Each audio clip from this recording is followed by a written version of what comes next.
주유소에서 기름 넣을 때 리터당 가격표 제일 먼저 보시죠. 지금 휘발유가 1,600원대인데 이게 앞자리 숫자가 3으로 바뀔 수도 있는 상황이 벌어지고 있습니다. 에이, 설마 싶으시죠? 그런데 이게 제 뇌피셜이 아닙니다. 세계 최대 투자은행 JP모건이 경고한 시나리오예요. 지금 미국이 이란 코앞에 항공모함 2척이랑 구축함 9척을 쫙 깔아놨거든요. 2003년 이라크 전쟁 이후로 최대 규모예요. 그런데 하필 이 군함들이 깔린 곳이 바로 호르무즈 해협입니다. 폭이 고작 33km예요. 서울에서 수원까지 거리도 안 되는 이 좁은 바닷길로 우리나라 기름의 70%가 들어옵니다. 만약 여기서 총성 한 번만 울려서 이 기름 골목길이 막힌다? 그럼 이란이 무너지는 게 아닙니다. 한국 경제가 가장 먼저, 가장 처참하게 쓰러집니다. 왜 우리가 중국보다, 일본보다 더 위험한지 오늘 그 소름 돋는 이유를 숫자로 증명해 드릴게요.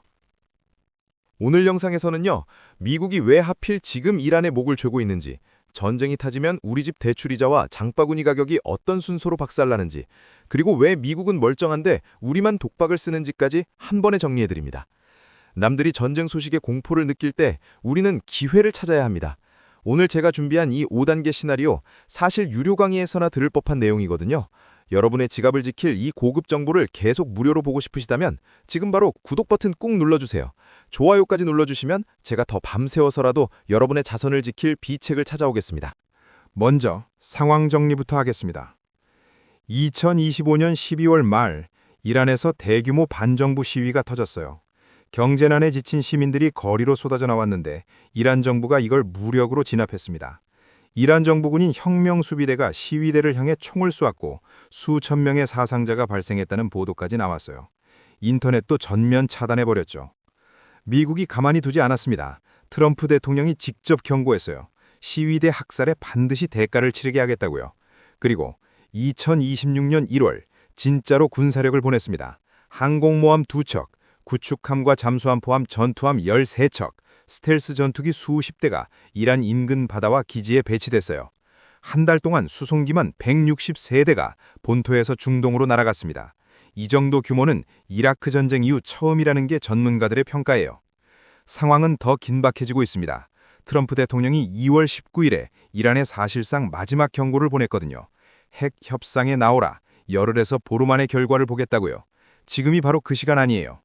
이란도 안 물러섭니다. 러시아와 호르무즈 해협에서 합동 군사훈련을 했고 어떤 공격에도 즉각 보복하겠다고 유엔에 통보했어요. 2월 초에는 미 항공모함 인근에서 이란 드론이 격추되기도 했죠. 전 세계 투자자들이 진짜 돈을 걸고 예측하는 사이트에서는 3월 말까지 미국이 이란을 공격할 확률을 61%로 봅니다. 10번 중 6번은 진짜 때린다는 얘기예요. 자, 여기서 질문 하나 해볼게요. 미국이 정말 이란 국민의 인권 때문에 이 어마어마한 돈을 쓸까요? 항공모함 한 척 운이 와는데 하루에 약 80억 원이에요. 2척이니까 하루에 160억. 한 달이면 거의 5천억 원입니다. 직장인 평균 연봉이 약 4,200만 원이잖아요.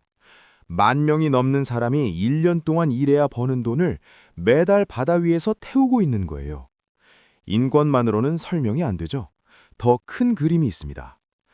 이란은 세계 4위의 석유 매장국이에요. 하루 생산량이 약 320만 배럴이고요. 이 석유가 중국으로 얼마나 가느냐? 공식 통계로는 약 10%인데 실제로는 이보다 훨씬 많다는 게 전문가들의 분석이에요.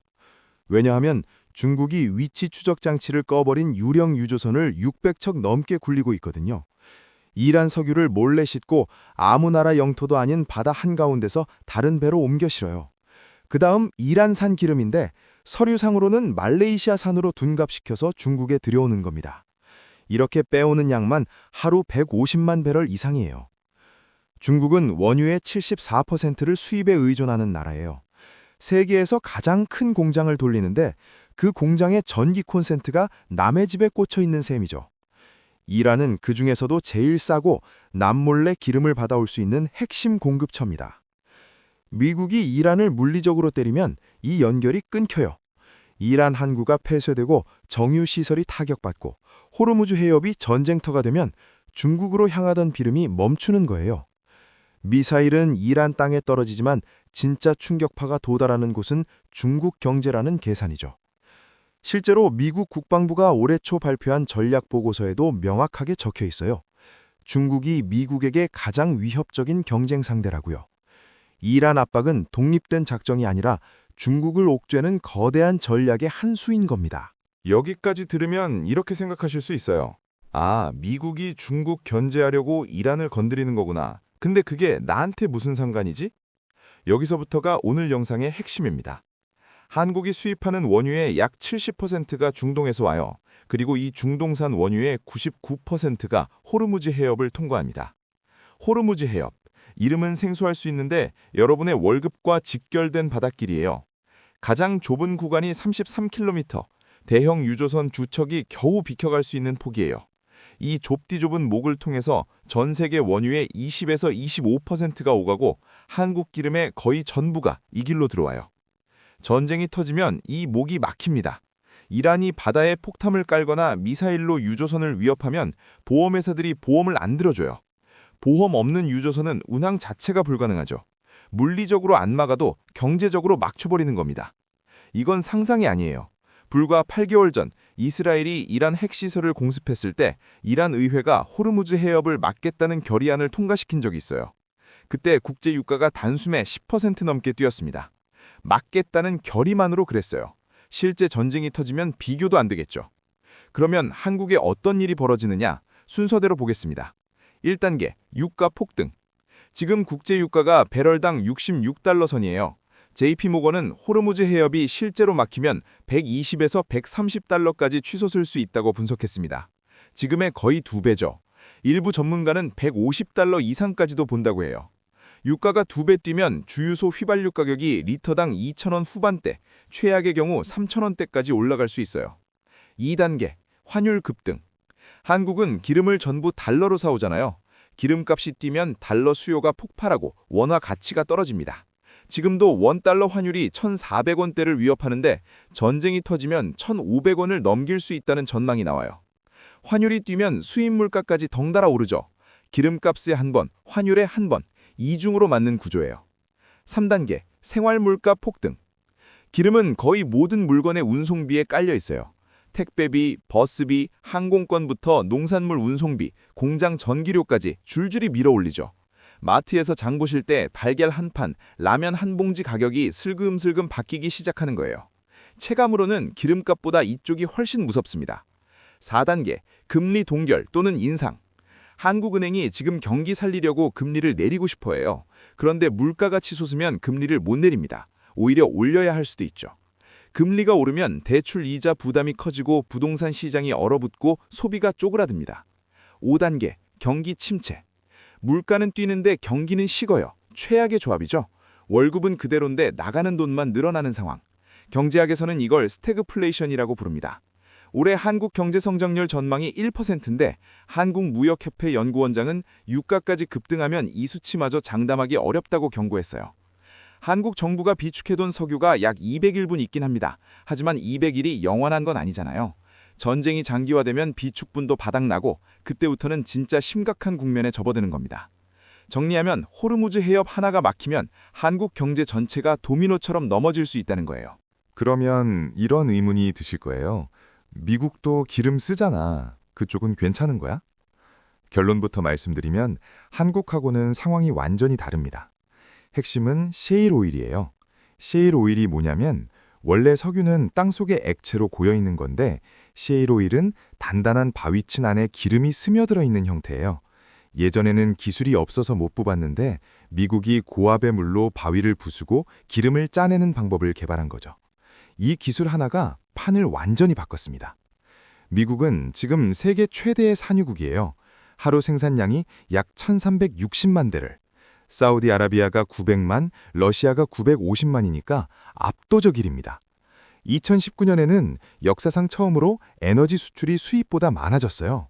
70년 만에 처음이었죠. 비유하면 이런 거예요. 같은 동네에 두 집이 사는데 한 집은 마당에 우물이 있어서 물 걱정이 없어요. 다른 집은 매일 마을 공동우물에서 길어와야 하고요. 그런데 공동우물이 막혔습니다. 우물 있는 집은 괜찮죠. 오히려 물값이 오르면 남는 물을 비싸게 팔 수 있어요. 하지만 우물 없는 집은 당장 목이 마릅니다. 미국이 우물 있는 집이에요. 유가가 오르면 시일 회사들 수익이 뛰고 세금 수입도 불어납니다. 한국은 우물 없는 집이에요. 유가가 오를수록 비싼 돈 주고 기름을 사와야 하니까 쓸 수 있는 돈이 줄어들죠. 그런데 여기서 한 발만 더 들어가 볼게요. 미국한테는 전쟁이 단순히 안 아픈 정도가 아니에요. 오히려 이득이 되는 구조거든요. 첫째, 유가가 오르면 셰일 업체들이 돈을 멉니다. 실제로 중동에서 긴장 뉴스가 터질 때마다 미국 에너지 기업 주가가 뛰어요. 전쟁 위기가 곧 호재인 셈이죠. 둘째, 앞서 말씀드린 대로 중국의 에너지 공급선이 끊겨요. 미국 입장에서는 총 한 방 안 쏘고 중국 경제에 타격을 줄 수 있는 거죠. 셋째, 중동에 전쟁이 나면 주변국들이 무기를 사려고 합니다. 사우디, UAE 같은 나라들이 미국산 무기를 대량으로 사들이거든요. 군수산업까지 호황이에요. 정리하면 이렇습니다. 미국은 전쟁이 나면 돈을 벌고 한국은 전쟁이 나면 돈을 잃어요. 같은 전쟁인데 결과가 정반대입니다. 이 구조를 알아야 지금 벌어지는 일이 제대로 보입니다. 자, 여기까지 보시면 이런 생각이 드실 수 있어요. 그래도 설마 진짜 전쟁까지 가겠어? 협상으로 끝나지 않을까? 그런데 전쟁 확률을 높이는 요소가 하나 더 있습니다. 바로 미국의 국내 정치 상황이에요. 역사적으로 보면 국내 정치가 흔들릴 때 대외적으로 강경책을 쓰는 건 아주 오래된 패턴이에요. 꼬리가 개를 흔드는 상황이라고 하죠. 딴 이슈로 국민의 시선을 돌리는 겁니다. 사례가 한두 개가 아니에요. 1998년에 빌 클린턴 대통령이 스캔들로 탄핵 위기에 몰렸을 때 수단과 아프가니스탄에 미사일을 쐈습니다. 당시에도 시선 돌리기 아니냐는 논란이 컸죠. 2003년에는 부시 대통령이 이라크에 대량 살상 무기가 있다면서 전쟁을 시작했어요. 결과가 어떻게 됐냐? 무기를 못 찾았습니다. 그 전쟁으로 수천 명이 죽었는데 정작 명분이었던 무기는 없었던 거예요. 당시 미국 경기도 좋지 않았고 국내 불만을 외부로 돌렸다는 분석이 지금까지 나옵니다. 그런데 지금 상황에서 더 무서운 게 있어요. 트럼프 대통령은 실제로 버튼을 누르는 사람이라는 겁니다. 2020년 1월 이란 혁명수비대의 2인자인 솔레이마니 사령관을 드론으로 폭살했어요. 사전 경고도 없이 이라크 공항에서요. 전 세계가 깜짝 놀랐죠. 이 대통령은 군사 행동에 대한 문턱이 낮다는 걸 이미 한번 증명한 거예요. 그리고 또 하나, 이건 미국 쪽만의 문제가 아닙니다. 이란 내부도 지금 정권 위기예요. 앞서 말씀드린 대규모 시위, 경제난, 국민 불만이 폭발 직전이거든요. 이럴 때 독재 정권이 가장 많이 쓰는 수법이 뭔지 아세요? 외부의 적을 만들어서 국민을 결집시키는 겁니다. 미국이 우리를 공격하려 한다. 지금은 싸울 때지 정국을 비판할 때가 아니다. 이런 논리죠. 양쪽 다 전쟁을 할 동기가 있어요. 미국은 전략적 이득과 정치적 계산이 겹쳐 있고 이란은 내부 위기를 외부 갈등으로 덮으려는 유혹이 있습니다. 이 두 동기가 동시에 작동하면 협상 테이블보다 전장으로 향할 확률이 올라가는 거예요. 그리고 그 전쟁의 가장 큰 피해는 앞서 말씀드린 것처럼 에너지를 전부 수입에 의존하는 한국 같은 나라가 고스란히 떠안게 되는 거죠. 자, 오늘 내용을 한 문장으로 정리하면 이렇습니다. 중동의 전쟁은 남의 나라 이야기가 아니라 내 주유소 기름값이고 내 장바구니 물가이고 내 대출 이자입니다. 한국은 에너지 대부분을 해외에 의존하는 나라예요. 서울에서 수원거리도 안 드는 좁은 바닷길 하나에 경제의 생명줄이 묶여 있습니다. 미국은 셰일이라는 우물이 있어서 버틸 수 있지만 한국에는 그 우물이 없어요. 그래서 우리는 세계 뉴스를 더 주의 깊게 봐야 합니다. 이란 뉴스가 나오면 그건 외교 뉴스가 아니에요. 내 지갑에 직접 연결되는 경제 뉴스입니다. 그러면 우리가 지금 당장 할 수 있는 건 뭘까요? 세 가지만 기억하세요. 첫째, 국제 유가 흐름을 눈에 익혀두세요. 한국석유공사 오피넷 앱이나 사이트에서 유가를 확인할 수 있어요. 일주일에 한 번만 들여다봐도 흐름이 보이기 시작합니다. 기름값이 오르기 시작하면 그게 곧 물가와 환율의 신호탄이에요. 둘째, 변동금리 대출을 갖고 계신 분들은 고정금리 전환을 한번 검토해보세요. 유가 폭등이 금리 인상으로 이어질 수 있다고 말씀드렸잖아요. 지금 금리가 비교적 낮을 때 고정으로 바꿔놓으면 나중에 금리가 뛸 때 이자 부담을 줄일 수 있습니다. 셋째, 위기에는 반드시 기회가 붙어 있습니다. 유가가 오르면 손해보는 것만 있는 게 아니에요. 에너지 관련 자산, 예를 들어 원유 ETF나 셰일 관련 종목 같은 것들은 오히려 오를 수 있거든요. 물론 투자는 본인의 판단이지만 최소한 이런 구조가 있다는 건 알아두시는 게 좋아요. 아까 브릿지에서 말씀드렸죠. 남들이 전쟁 소식에 공포를 느낄 때 우리는 기회를 찾아야 한다고요. 오늘 이 영상이 그 시작입니다. 흐름을 아는 것과 모르는 것, 딱 그 차이가 여러분의 자산을 지켜줄 거예요. 이 영상을 끝까지 보신 여러분은 이미 그 눈을 키우고 계신 겁니다. 다음 영상에서는 유가가 실제로 폭등했을 때 어떤 자산이 오르고 어떤 자산이 빠지는지 구체적으로 정리해드리겠습니다. 놓치고 싶지 않으시다면 구독 꼭 눌러주세요. 오늘 영상 진짜 도움이 됐다 싶으시면요. 주변의 경제 뉴스를 어려워하는 분들에게 이 영상 하나만 공유해주세요. 한 명이라도 더 이 흐름을 알고 있으면 그만큼 덜 당합니다. 그리고 댓글로 알려주세요. 이란 전쟁이 터지면 여러분이 가장 걱정되는 게 뭔지, 기름값, 물가, 대출이자? 여러분의 생각이 궁금합니다. 담담한 경제였습니다. 구독과 좋아요 부탁드립니다. 감사합니다.